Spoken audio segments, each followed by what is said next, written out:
Fala pessoal, todos bem? Sejam bem-vindos, eu sou o William Godoy. Vamos falar desse título do Flamengo da Taça Guanabara e, consequentemente, da vitória do Flamengo sobre o Volta Redonda no estádio do Maracanã. O Flamengo venceu por 2-1, então eu convido você a assistir esse vídeo comigo e também a deixar o seu like, se inscrever no canal. Pessoal que ainda não conhece o canal, eu conto sempre com a força de vocês, assim como a força do grupo de membros. A galera que está adotando o grupo de membros, aos pouquinhos a gente está fortalecendo. Valeu mesmo pela força e pela confiança de todos. Como já havíamos imaginado, inclusive a gente trouxe aqui no pré-jogo, o Rogério Ceni promoveu alguns testes.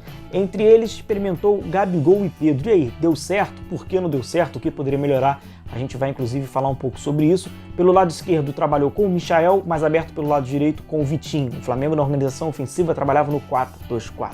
Meio campo, com o Willian Arão, trabalhando como volante, com o Gerson. E na defesa, com o Bruno Viana pelo lado direito, com o Gustavo Henrique, tendo a companhia dos laterais reservas, respectivamente, pelo lado direito, o Mateuzinho, e pelo lado esquerdo, o René. Bom, eu começo trazendo para vocês, para a gente destacar a movimentação do Gabigol. Isso aqui, na verdade, é o que eu gostaria de ter visto, mas o Gabigol não aconteceu. A próxima ilustração ela é mais fidedigna. Foi um Gabigol que trabalhou por dentro com o Pedro. E aí eu já não vejo tanta necessidade, na minha interpretação, trabalhar com Gabigol e Pedro juntos, literalmente juntos, não é o necessário. O Flamengo pode mais do que isso. O Flamengo trabalhou no 4-4-2, com a variação do 4-2-2-2, e quando tinha a posse de bola na organização ofensiva no 4-2-4, mas sempre com Pedro e Gabigol no corredor central. Queria ter visto mais disso aqui. Um Gabigol mais móvel, trabalhando mais na construção, caindo pelo lado direito, ajudando na organização ofensiva o Mateuzinho, e o Pedro sim, o Pedro como homem de referência, o Pedro tentando reter a bola, ter aproximação, mas foi um Flamengo unicamente trabalhando pelos lados, tendo a sua referência de jogada pelos lados, Michel pela esquerda e Vitinho pelo lado direito, com o Gabigol e o Pedro dentro da área. Isso mostra, inclusive, o que enxerga e como enxerga o Rogério Ceni. Realmente, ele enxerga o Pedro e o Gabigol como centroavantes. Por isso, até, ele condicionou a sua equipe a trabalhar pelos lados e fazer cruzamentos. No quesito Gabigol, eu acho muito pouco. Eu acho que é empobrecer um jogador que trabalha como homem de referência, não é nem o seu forte, mas trabalha quando for necessário, mas principalmente ele consegue circular e flutuar. O Gabigol é um segundo atacante, Pedro é um centroavante. Isto sim, é mais fidedigno ao que era o Flamengo na fase ofensiva, o Michael aberto pelo lado esquerdo, Pedro, Gabigol pelo centro e o Vitinho pelo lado direito. Muitas jogadas o Flamengo buscava principalmente com o Michael pelo lado esquerdo, principalmente no primeiro tempo. O Flamengo fazia a concentração do bloco defensivo do adversário para um lado e tentava fazer essa inversão, buscando sempre o Michael. O Michael no mano a mano, e passou por alguns problemas o Michael em tomada de decisão, algumas finalizações muito ruins, inclusive. E claro, o Michael ele não se ajuda, a gente tem que enfatizar isso aqui, mas ele também é pouco ajudado. Isso acontecia, inclusive, no time do Mauricinho, nessa experiência inicial do Flamengo. Quando ele recebe a bola para estar no mano a mano com o jogador adversário, não tem ultrapassagem, não tem jogo de apoio, unicamente ficam observando e esperando o Michael fazer besteira. A verdade é essa. Parece que já estão esperando o Michael perder a bola para iniciar a transição. Então a gente observa em vários momentos o Michael isolado pelo lado esquerdo, não tendo o jogo de apoio para ele tomar a decisão. E o Michael sozinho não consegue se ajudar. O Flamengo criou muito pouco no primeiro tempo, foram pouquíssimas jogadas, poucos passes na vertical. O Flamengo não fez um bom primeiro 45 minutos. E o melhor passe na vertical veio do Gustavo Henrique. Olha só, pra gente já ter um parâmetro. Vem inclusive na jogada do gol do Flamengo. O Flamengo teve um princípio de bola parada, estava saindo para se reorganizar. E o Gustavo Henrique acha uma bela bola para o Michael. Ele faz a leitura de atacar o espaço, o Gustavo Henrique vê essa ultrapassagem, dá de primeira, virando o pé com categoria. O melhor passe que o Flamengo encontrou na vertical foi do Gustavo Henrique. E o Michael acabou batendo por baixo do goleirão, que acabou ajudando um pouquinho. E o Flamengo abriu o placar 1-0, gol do Michael. E nos poucos ataques que o Volta Redonda acabou fazendo, acabou diminuindo, né? Como sempre, bola parada, o Flamengo precisa emergencialmente tentar entender o seu problema defensivo no conceito de bola parada defensiva. Mais uma vez o Flamengo sofre um gol de escanteio, dessa vez foi uma bola um pouco mais aberta, buscando a segunda trave. O Bruno Viana não conseguiu fazer o corte. Abre um parênteses importante que eu já tenho falado bastante aqui. Tenho visto alguns problemas aéreos no Bruno Viana, coincidência ou não, vai em cima dele esse gol do Volta Redonda. Aí tem aquele bate-rebate, uma grande zona, e aí o Volta Redonda consegue empatar o jogo.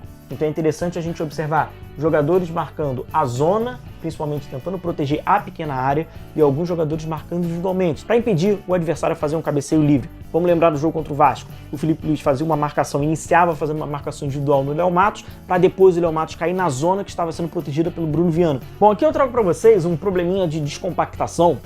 Inclusive, mais do que isso, mais que um problema de descompactação, é um problema de desorientação para fazer a marcação ativa lá no alto.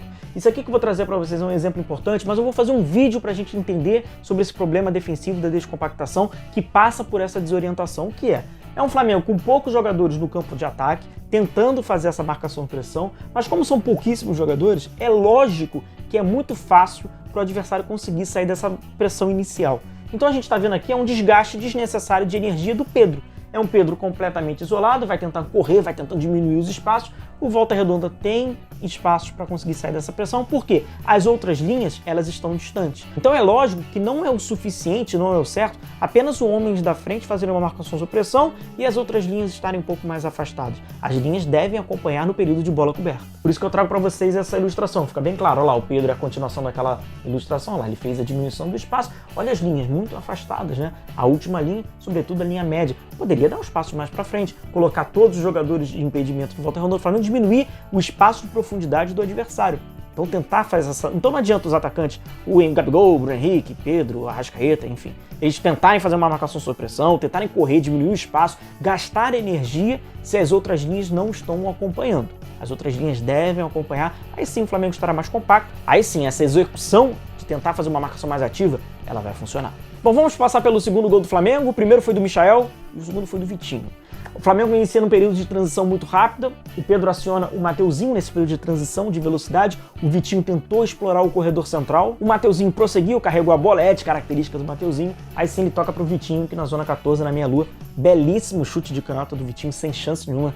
Técnica apuradíssima do Vitinho para essa finalização, dando números finais 2-1. A questão do Vitinho ela é muito simples. Se o Vitinho fosse mais do que um jogador que, dependendo da fase da lua, ele consegue criar uma oportunidade, que consegue fazer uma melhor partida, se ele tivesse mais regularidade, certamente ele estaria numa outra prateleira. Mas infelizmente fica muito claro que devido a essa inércia e essa irregularidade do Vitinho, hoje ele é um jogador impreciso, ele é um jogador irregular, que consegue ter brilhantismos, consegue ter bons lampejos, mas infelizmente o seu nível de regularidade ele é muito abaixo. Ele sabe bater de perna direita, ele sabe bater de perna esquerda, mas na composição total ele infelizmente é um jogador irregular. Um ponto que eu quero destacar e positivo do Gustavo Henrique, vamos fazer justiça, a gente já trouxe alguns pontos negativos dele na questão de orientação corporal, na bola descoberta, e aqui eu vou trazer um bom exemplo que ele fez positivamente. Inclusive o Gustavo Henrique fez um bom jogo, melhor até do que o do Bruno Viana. A bola está descoberta, o ataque do Volta Redonda. Observe a postura corporal do Gustavo Henrique, correta. Orientação corporal correta. A gente observa que o tronco dele já está virado para a profundidade. Os joelhos estão fletidos. A gente já consegue ver até pela distância das pernas dele. Então ele já está com uma movimentação de corrida para a profundidade. Apenas o rosto virado para a bola. Então, positivo a atuação do Gustavo Henrique. E exclusivamente nesse lance, bacana. Ele fez uma boa postura corporal. Foi isso, pessoal. Uma atuação, né, bem mais ou menos, mas que foi suficiente para vencer o Volta Redonda e principalmente para ganhar a Taça Guanabara. O Flamengo lá bota mais uma taça na sua prateleira. Próxima terça-feira aí já é outra história, União La Calera, Copa Libertadores. E amanhã, segunda-feira, a gente traz o vídeo sobre esse adversário do Flamengo, essa equipe chilena da Copa Libertadores. De resto, é um Flamengo que deu oportunidade, ganhou um pouco mais de minutagem de alguns jogadores, Michael, Vitinho, o Arão como um volante, é experimentar no Bruno Viana com o Gustavo Henrique, Mateuzinho pelo lado direito, o René fez um bom jogo defensivo, o René, mas de qualquer forma o Flamengo ainda é muito irregular, tentando se encontrar, vai tentando afirmar e se reafirmar, como a gente falou nesse processo do Campeonato Estadual. Importante o Rogério Ceni dar minutagem para esses jogadores.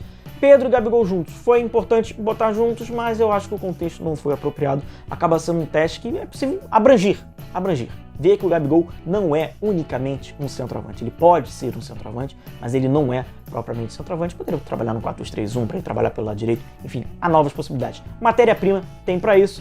Falta boa vontade ou tentar pensar um pouquinho mais fora da caixa. Então, pessoal, vou encerrando o vídeo por aqui. Agradecer a companhia de vocês. Deixem um like, se inscrevam no canal. Valeu, grupo de membros. Tamo junto. Um forte abraço a todos. Uma boa semana. Tchau, tchau.